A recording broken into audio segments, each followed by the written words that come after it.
नमस्कार। संतोष की रिपोर्ट में आप सबों का स्वागत है। और आज हम संतोष की रिपोर्ट में एक ऐसे शहर की चर्चा करने जा रहे हैं जिसकी तुलना आधुनिक भारत में मुंबई से हुआ करता था।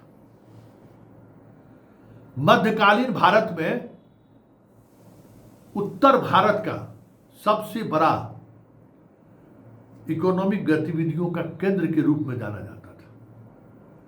और प्राचीन भारत में इस शहर का एक शख्स पूरे देश में जब बौद्ध धर्म का परचम लहरा रहा था, उस दौर में बौद्ध धर्म को वैचारिक रूप से चुनौती दिया और धीरे धीरे धीरे धीरे बौद्ध धर्म पराभव की तरफ बढ़ चला। वो शहर आज एक अदद रेल रोको आंदोलन को लेकर सड़क पर है। सरकार वंदे भारत ट्रेन चला रही है, लेकिन रोसड़ा में स्टॉपेज नहीं दिया है। इसको लेकर लोग आंदोलनरत हैं। हालांकि मेरा घर है, कर्म भूमि है, बहुत सारी चीज़ों को हम समझते हैं। कई लोगों का फ़ोन कॉल्स भी आया, कई लोगों का मैसेज भी आया कि आप पत्रकार हैं तो आपको ये बातें रखनी चाहिए। जो बातें अभी रोसड़ा और उसके आसपास तक केंद्रित है, आपके रखने से प्रदेश स्तर के लोगों को इस बात की जानकारी पहुंचेगी कि रोसड़ा के साथ वाकई में ज्यादती हो रही है और हो इसमें कोई गुरेज नहीं है। लेकिन हमारा ट्रेन ठहराव से कोई वास्ता नहीं है। मेरा सवाल है कि एक ऐसा ऐतिहासिक शहर जहां उदयनाचार्य हुए, जिसने बौद्ध धर्म को चुनौती दिया, एक ऐसा शहर जहां इकोनॉमिक गतिविधियां इस तरीके की हुआ करती थी कि बंगाल के गवर्नर के डॉक्टर बुकानन जब रोसड़ा आए तो उन्होंने अपनी पुस्तकों में लिखा है कि 6 लाख रुपया पर डे यहां से व्यापार होता था। दरभंगा महाराज के इकोनॉमी का सबसे बड़ा आधार रोसड़ा घाट होता था, रोसेरा घाट। समस्तीपुर कहीं नहीं था। समय के साथ चीजें बदली। 1869 का नगर पालिका है। समय के साथ व्यापार का तरीका भी बदला, माध्यम भी बदला और ये शहर पिछड़ता चला गया। और आज स्थिति ये है कि इस शहर के स्टेशन पर ट्रेनों का ठहराव हो, इसको लेकर लोग आंदोलन कर रहे हैं। जबकि ये शहर कभी पार्लियामेंट कॉन्स्टिट्यूंसी होता था रोसड़ा। आज़ादी के जस्ट बाद जब पुनरीक्षण का काम हुआ था, विस्तार हुआ था, तो रोसड़ा को लोकसभा क्षेत्र बनाया गया था, सिर्फ इसलिए कि ये एक ऐतिहासिक शहर है। इसलिए इस शहर के नाम पर एक पार्लियामेंट्री कॉन्स्टिट्यूंसी होना चाहिए। ये अलग बात है कि इस कॉन्स्टिट्यूंसी को रिजर्व कॉन्स्टिट्यूंसी के तौर पर बना दिया गया। उस समय में भी जो रहे होंगे उनका दृष्टिकोण रहा होगा कि कुछ चीज़ें ऐसा करो जो वहाँ तक नहीं पहुँच जाए, क्योंकि समस्तीपुर उस समय में रेल मंडल वगैरह हो गया था। आधुनिकता के दौर में प्रवेश कर गया था समस्तीपुर। सवाल ये नहीं है। आज रोसड़ा संसदीय क्षेत्र भी नहीं है। जिस दिन रोसड़ा संसदीय क्षेत्र समाप्त हुआ था, उस दिन कहीं से किसी कारखाना तूती की आवाज की तरह भी कोई आवाज नहीं उठाया था कि क्या हो गया रोसड़ा के साथ। वो दर्द मुझे है, मैं उस दर्द को महसूस करता हूं एक पत्रकार के रूप में और रोसड़ा की जनता के रूप में भी। इससे बड़ा अपमान और इससे बड़ी बुरी स्थिति और क्या हो सकता है। और जिस आदमी ने ये काम किया, हम उसको लगातार वोट देते रहे। क्यों? तो पार्टी का सवाल है।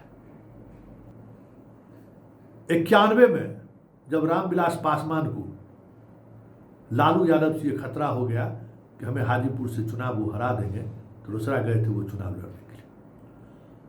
और रोसड़ा की जनता ने उन्हें राम जन्मभूमि का शिलान्यास करने वाले कामेश्वर चौपाल के सामने जमानत जब्त करा दिया था कामेश्वर चौपाल को। हाँ, हाजीपुर जैसे अपार रिकॉर्ड वोट से नहीं जिताया, लेकिन जमानत जब्त करा दिया। उस वक्त हम दिल्ली यूनिवर्सिटी में पढ़ते थे और कभी कभी रामविलास पासवान के यहाँ जाते थे। तो रामविलास पासवान को एक शिकायत, मतलब मुझे महसूस होता था कि हाजीपुर पटना से प्लेन से उतरते थे, 1 घंटा में हाजीपुर पहुँच के शाम तक में घूम के चले आते थे, लौट जाते थे दिल्ली। लेकिन रोसड़ा कंस्टिट्यूंसी में जाने का मतलब है कि 3 दिन का समय लेके जाइए, और रहने के लिए ढंग का होटल भी नहीं है। जो वो कह रहे थे वो बात हम आपको कह रहे हैं।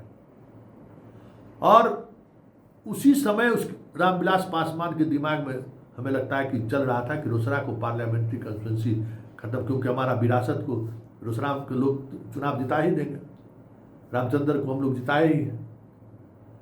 तो अच्छा होटल नहीं है, ठहरने की व्यवस्था नहीं है, पटना से दूर है, इसलिए रोसड़ा को पार्लियामेंट कंस्टिट्यूंसी से खत्म करके समस्तीपुर कंस्टिट्यूंसी करा दो।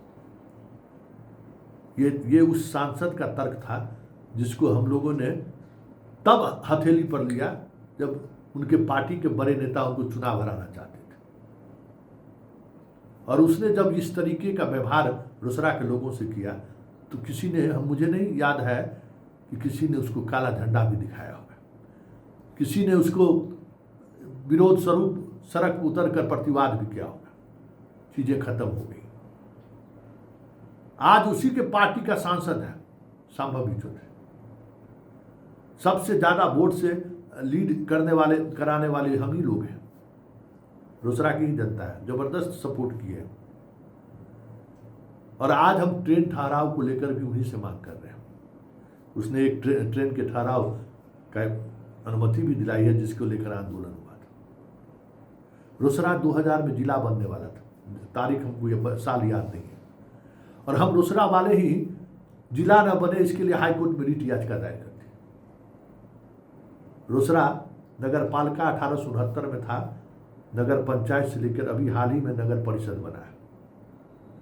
तो जो शहर अपनी अस्मिता खो चुकी है, जो शहर अस्मिता को लेकर सजग नहीं है, जो शहर अपने इतिहास को लेकर खड़े होने को तैयार नहीं है, उस शहर की दुर्गति तो यही होगी ना कि एक ट्रेन के ठहराव के लिए सड़क पर उतरना पड़ रहा है।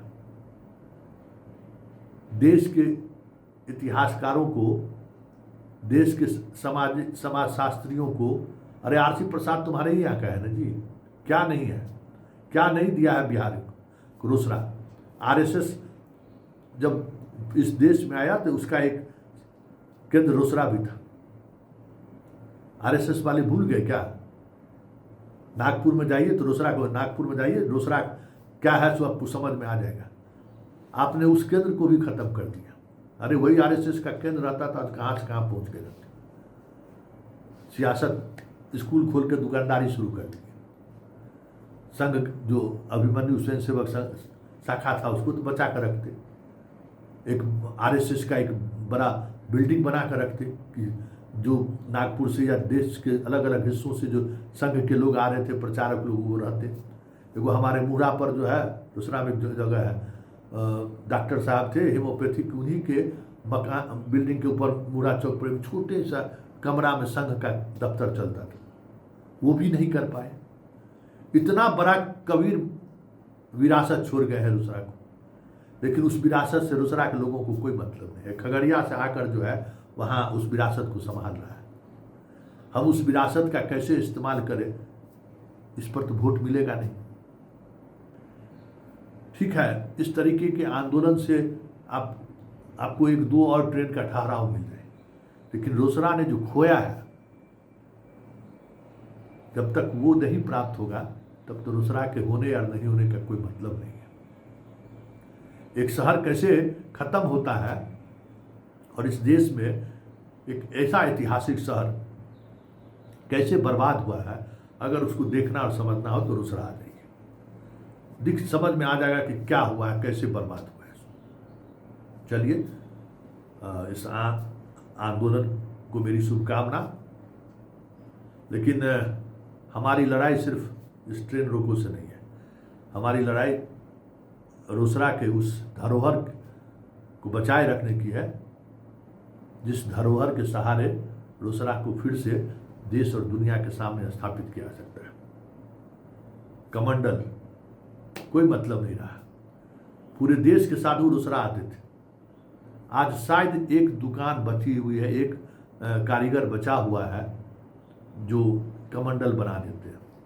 कभी हमारे रोसड़ा के बुद्धिजीवी ने सोचा क्या इस धरोहर को बचा कर रखते हैं, भले यूज हो चाहे नहीं हो। टायर बनाने वाला जो अपना जो ये है, ठीक है, अब उसकी ज़रूरत नहीं है, लेकिन एक धरोहर को बचा कर रखने के लिए तो बहुत कुछ लोग करते हैं। सोना की जो नक्काशी थी, क्या उसको आपने बचा कर रखा क्या? आपने तो रोसड़ा को ऐसा कबाड़ा बना दिया है कि अब इससे बुरी स्थिति और कुछ नहीं हो सकता है। हसनपुर आज क्यों डेवलप कर रहा है कि हसनपुर मेहनत किया। आज उस ट्रेन के रूट में सबसे ज़्यादा इकोनॉमिक आमदनी हसनपुर रेलवे स्टेशन से हो रहा है।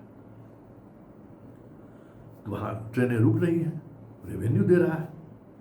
आप जरा मनन कीजिए कि रोसड़ा में रेवेन्यू क्यों नहीं आ रहा है। रोसड़ा के इलाके के आसपास इतनी बड़ी आबादी है, यहाँ जो लोग खेती करते हैं वो खेती का सामान कहाँ जाता है?